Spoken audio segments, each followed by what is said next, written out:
This show is brought to you by SalCal Real Estate Connections.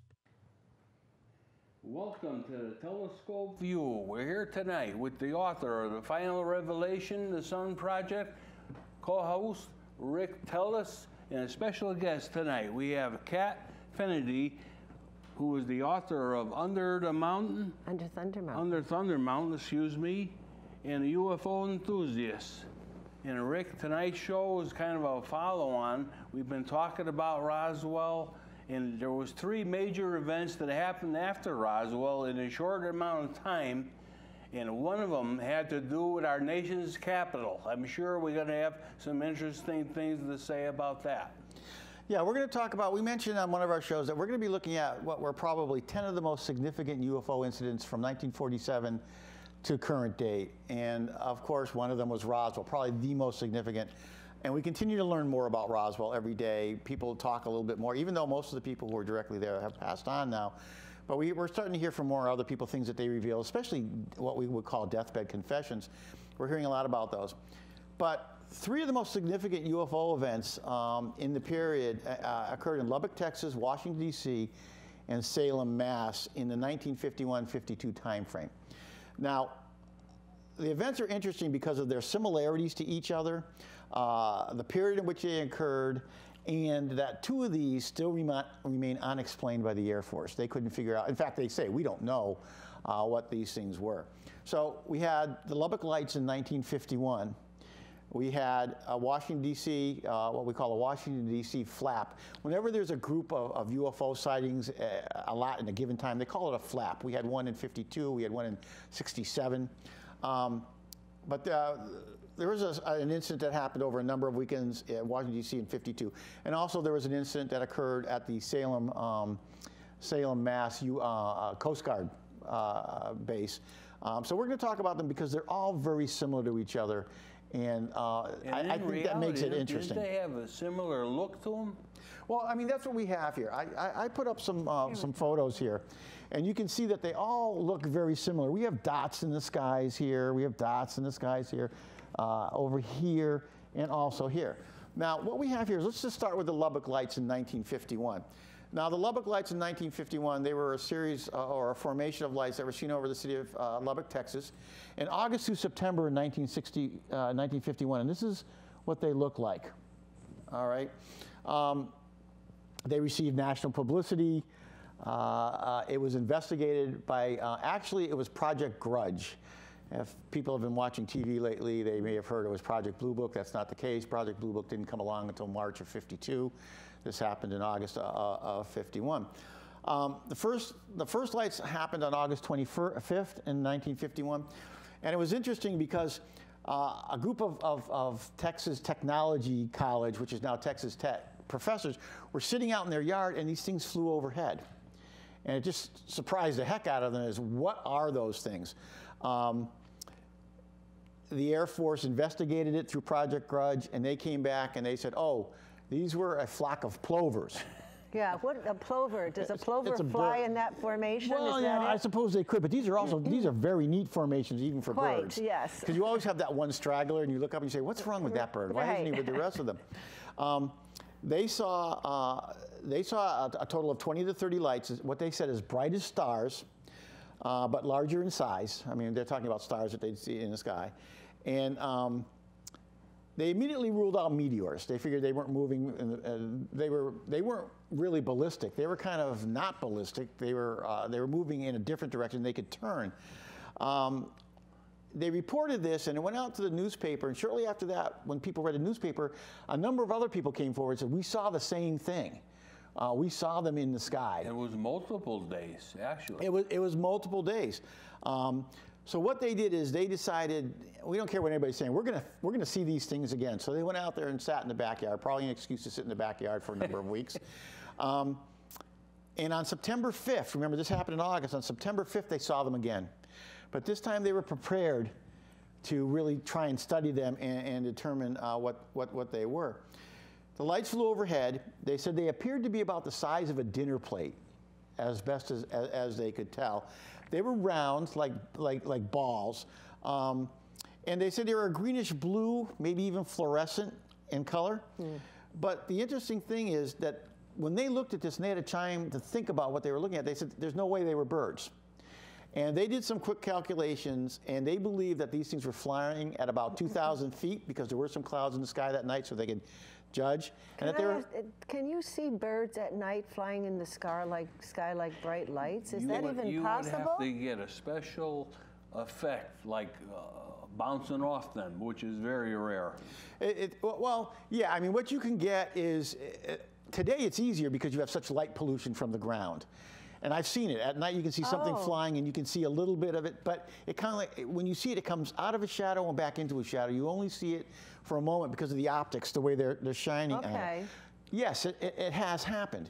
But when they looked at these and they had a cloud cover, so now you can kind of measure height. You need something, it's tough to measure height sometimes unless you do it all the time and you're really good at it. But they calculated that these things are flying at 600 miles an hour. 600 miles an hour. So I really, that's probably not. Is there a bird that can fly at 600 miles an hour? I don't think so. How fast can a falcon fly? They're pretty fast. Now, the interesting thing about this is that the Air Force finally came back and said, listen, they weren't birds. Yeah. We know they weren't birds. But the thing was, they would never reveal what they thought they were. The Air Force never identified them. They considered them unidentified. They claimed they knew, but they never released that information to the public as to what these things might have been. The public was very limited to what you would know. Right. But I mean, the thing is, it just caused a stir across the country. I mean, it was picked up by the news. So right away, people are saying, what's in the skies? And again, remember, the Air Force at this point is concerned that the public believes that we're not in control of our skies. You know, you had the era now of communism, and everybody was afraid of what was going on. What's the Soviet Union doing? Are we being attacked? So they didn't like these things going on. But the interesting thing here was these professors saw it the first time. They sat there with the express purpose of observing them and trying to come up with the best information that they could. And they came up with the information we just mentioned, and subsequently the Air Force admitted that they weren't birds. They're not birds. And we're not going to talk about what they were, which in itself was interesting. Now, people have said, I know you may have seen it, this was studied by Project Blue Book. It wasn't, it was Project Grudge. Hynek was part of Project Grudge, but he never went to Texas to look at these, despite what you may have seen on TV. He actually made a phone call about a month afterwards to one of the professors and spoke with that professor, and the professor said, we changed our mind. Now we think we saw birds. Hynek said he never believed that, but he let it go at that point. Now, interestingly enough, too, is the head of Project Grudge, who then subsequently became the head of Project Blue Book, Captain Ruppelt, wasn't brought in until days later to actually go and investigate any of this, which was, again, interesting. So the Lubbock lights, a series of balls flying through the sky, looked like the size, roughly, they said, from the bottom of a dinner plate. Okay, who cares? Big deal. Okay, so now we go to July of 1952. Right. Not that long later, and something happens in Washington, D.C. That's amazing. Washington, D.C. Now, if anybody, I don't know if people are familiar with things such as restricted airspace. Restricted airspace. Sacred airspace. Only a few others are more than that, such as bases like Nellis Range, which is where Area 51 is, and a few other bases. New Mexico, there's some bases. You don't fly over those. If you're an Air Force pilot and you fly over some of those bases, you're in deep trouble. You could get a courts-martial. You could lose your ability to fly for a while. You don't do it. Okay, so we have Washington, D.C. I think about Washington, D.C., there was a number of different times this happened. They called it the Washington Flap, the UFO incident, the invasion of Washington. It was a series of reports from July 12th through July 29th. It happened multiple times. The most publicized sightings happened on two weekends. Respective weekends. July 20th and then the 26th and 27th. All right. Now, these objects flew over Washington. They were picked up on radar by 3 separate airports. Yeah. Okay. Yep. So your chances of 3 separate radar contact being wrong. Right. Okay. They were viewed by people in the air, and they were viewed by people on the ground. Military people, technicians, airport people, and of course in the air by pilots of some airliners. Now, these were described as bright orange lights, balls, that flew over. Now, at one point they were very slow moving, and that's what they picked up on radar. They immediately went back and they tried to recalibrate the radars to make sure they were working properly. And we had civilian radars and we had military radar picking these things up. Okay, so the fact that all of them would be malfunctioning at one time probably should be pretty low. On July 26th, they launched an interceptor from Andrews Air Force Base. This is the first time, a jet. Went up to check these things out. The pilot reported, first of all, he saw them at a distance, but as he got any closer, they disappeared. Can't catch them. He could not catch them. On another instance, when they launched interceptors or fighters, the radar people said that the minute the fighters came anywhere in their area, the radar returns blinked out. The minute the fighters left, they came back. They came back on. Interesting. Who was the president during that time? Do you know? Was that Eisenhower? Isn't it interesting? Do you think that they were coming because maybe there was some kind of mutual agreement around the artifacts from Roswell, and they wanted their artifacts back? You don't know. Nobody really talks about any contact. They just talk about that this was happening. They kept blaming the Russians, but it wasn't the Russians. Now, when this happened here, there was also lights seen over other places in the country. A missile base in Florida they were seeing, and other places in the country they were seeing, similar things. So what happened here was interesting. They brought in two people. They had the biggest press conference they ever had, okay? And the two people assigned to investigate this were General Roger Ramey, okay, and General John Sanford. General John Sanford was head of the United States Air Force Intelligence. Roger Ramey was, at that point, head of Air Force Operations. Now, where did we hear that name? Now, where did we hear Roger Ramey before? He was the commander of the 8th Air Force during the Roswell incident, and he said it was nothing. But they also referred to him in all accounts as their UFO expert. How can you be a UFO expert if there is no such thing? I don't know anything. There is such things as unidentified flying objects, which are things we just don't know what they are, and they could be very terrestrial, they could be misidentifications. Now, it was interesting that they called a press conference on July 29th. It was the largest press conference the Pentagon had had since World War II. They came forward and said, we figured this out. No problem. Temperature inversions. Temperature inversion. Temperature inversions, which is where you have hot air rising above cold air, and they can change the radar returns or vice versa, and you would see reflections in the radar. Well, there's a few problems with that. You had at least three separate radar installations showing the same thing at the same time, because they kept these. They can print out these reports. So that was a little strange. The other thing that was interesting is that during the press conference, Captain Ruppelt from Blue Book was there. And he noted that some of the eyewitnesses, particularly two of the Air Force people, were not there. Major Fournette and Lieutenant Holcomb, who were key in observing this, radar people and in the air. They did not attend the press conference.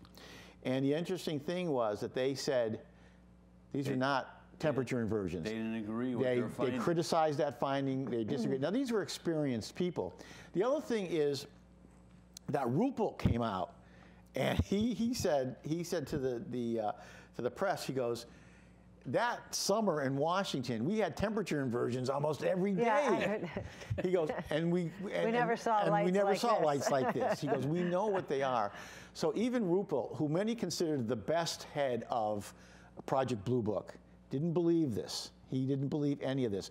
But temperature inversion came to be one of the go-to explanations for the Air Force, which I like better than swamp gas. Or birds. Or birds. Ball lightning, yeah, but it's so incredibly rare in the way it moves. It's really a plasma.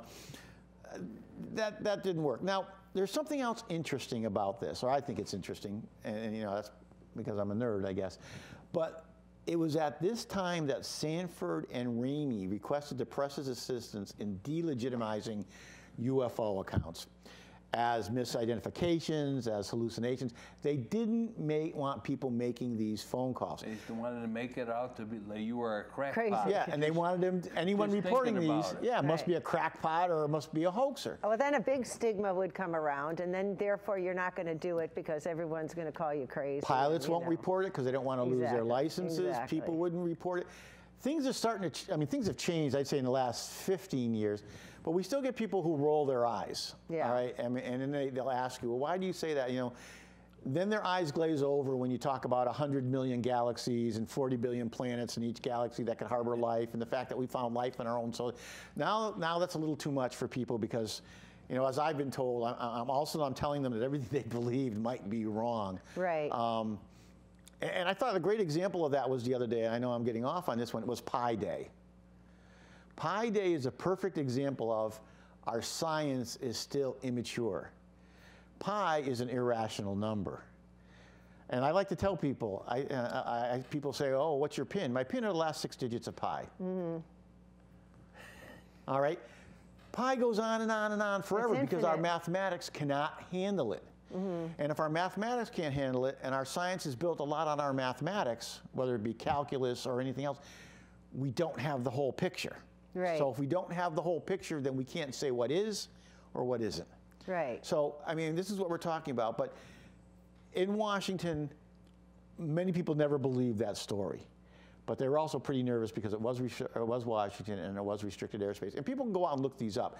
Never been explained. No. The military people were involved said we saw what we saw. The radar operator said there was nothing wrong with our equipment. And temperature inversion is kind of like, okay, if that's what they want to say. The fact that a jet fighter could not catch these things, could not catch them. And they started out as slow moving. But maybe it validates the cloaking and all the instruments and all the technology that was found and recovered out of Roswell, that they're actually a confirmation of the reality of the scraps that were found. I think that's a good point because it might have been cloaking. They may have been sitting right there. And you can't see them. Right. And people would say, that's impossible. Not today. No, it isn't impossible. So I can understand saying that in the 50s, and the 60s, and the 70s, even in the 80s and the 90s. We can't say that anymore because we're doing it. And like Hynek said at one point, it's entirely possible that there's a race out there, even 1 million years more advanced than us, that has been doing this stuff.